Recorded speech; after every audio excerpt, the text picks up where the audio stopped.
Part 2 with the creepy guy who is not English. I don't want to offend anyone. I said something a little bit that some of you might consider racist in the boss battle. He's not English. He's just kind of freaky. I don't even know what he is. I can never tell, okay? Sorry. Anyway, now I've got that out of the way, let's continue.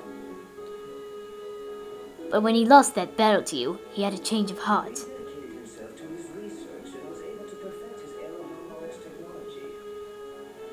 Aeroharmonics.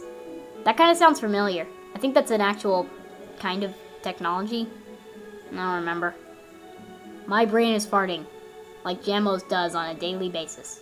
He perfected aeroharmonics? Many flying vehicles were developed after that, based on his technology. Of course, the Ixion here takes advantage of the same technology, and by combining it with the space-time control panel I developed. My grandfather has passed away, but before he died, he told me I should use his research for something good and just. Sorry, I'm chewing on one of those gummy lightsabers. And I think that by continuing his research, this world can truly be saved.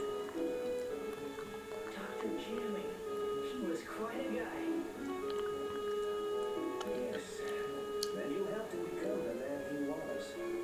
Well, I wouldn't necessarily say Well, I wouldn't necessarily say cut off, strange. but that's strange. See, I know aeroharmonics technology was never perfected.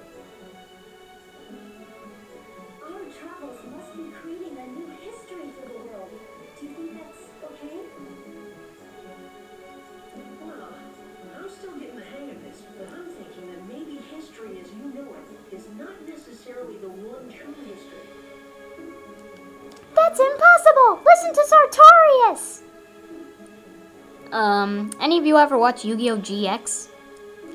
Not as good as the original Yu-Gi-Oh! But, there's this guy who blabbers on and on about Destiny. His name's Sartorius, and he's evil.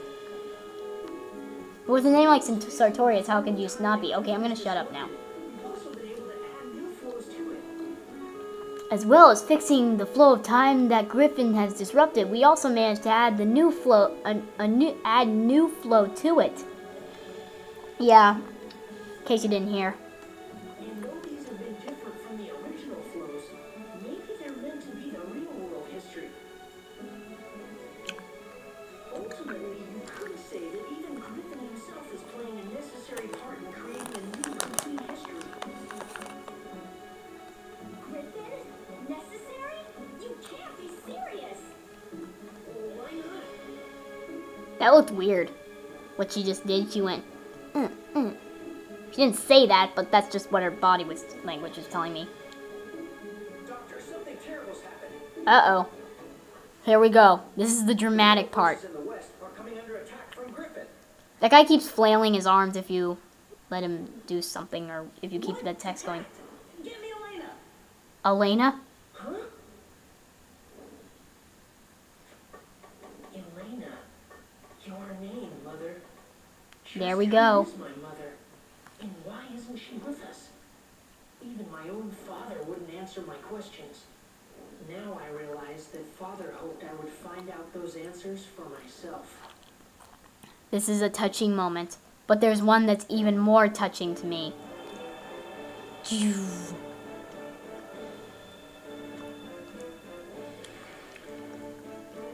Doctor, this is Elena. We're fighting Griffin's main army over here. If it carries on like this, Griffin will probably attack the Luna lab too. Don't you kind of see your son in front of you, Elena? Mother? Is that Max? Yes. You mean this boy is Elena's... That's right. Max is Elena's son. Max, I'm sorry. Here we go. I'm gonna really shut up for this part because this part is a big plot device. Kind of, but it answers a lot of loose ends about Max's past and mother and stuff. So, I'm gonna be quiet unless I have something I really want to say. I'll bet your father never told you what happened to me. That's right. But why? Max,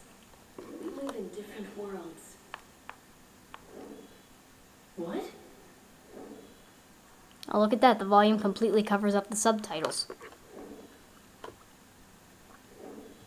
It's all right, Max. I'll explain everything.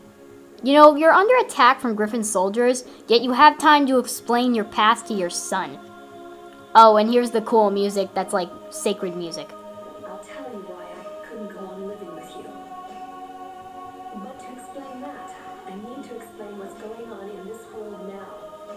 What do you mean by that? I'm from the future, just like Monica. Our time has changed greatly because of the devastation caused by Emperor Griffin. We couldn't let Griffin get away with it. So the people of our time formed a rebel force to fight against him. But Griffin began to use the power of the stone. Stone? One of the fabled Atlamulia stones that possess great powers. Powers that can move the earth and control time. I just had an idea. In Dark Cloud 1, there was only one Atlamelia. It was a sacred stone that wasn't even close to the color of the other of the ones in this story. So could it be that? Spoilers! Don't turn. If you want to hear my theory, go ahead and keep it on. And if you've seen the ending of Dark Cloud 1, because I'm about to spoil it, turn it down now. Okay. So, what if the Atlamelia, when you defeated the Dark Genie, Tone sacrificed his Atlamelia. What if it split into the 3 Atlamelias in this story? Dang, that'd be cool. Okay, you can turn back your volume now. Griffin harnessed that power to rewrite history bit by bit. He turned on people and erased their very existence from history.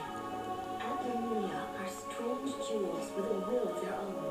They choose their owners themselves. Legend has it that Atlamelia will only choose for their owners people of good heart. We don't know how Griffin has managed to get his hands on one of the Atlamelia.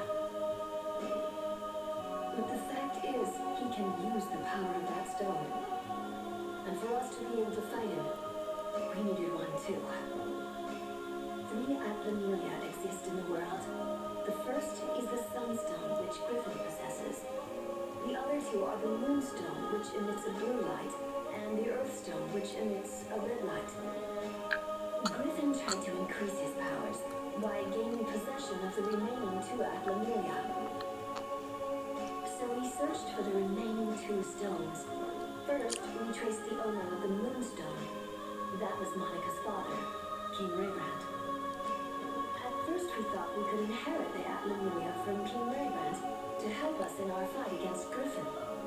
But the stone wouldn't accept anyone among us as its owner.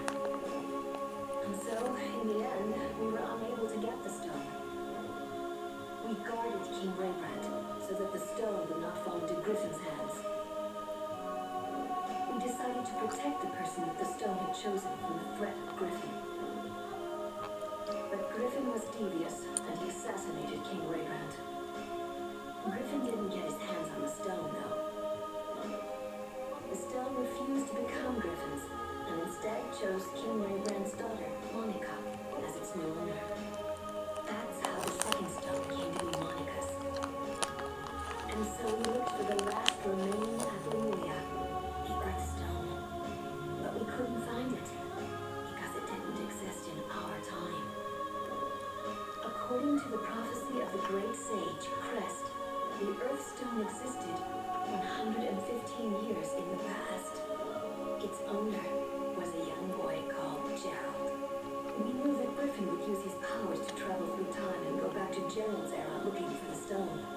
In order to protect the red Atlamelia, I traveled to Gerald's time, and I made it my job to protect him. But during the time I was with Gerald, I fell in love with him. And then, Max, you were born. The first 5 years of your life went by in a flash. But then I had to return to my own time, because the war against Griffin was intensifying. I said goodbye to you and Gerald, and I returned to my time. I haven't been able to see you since.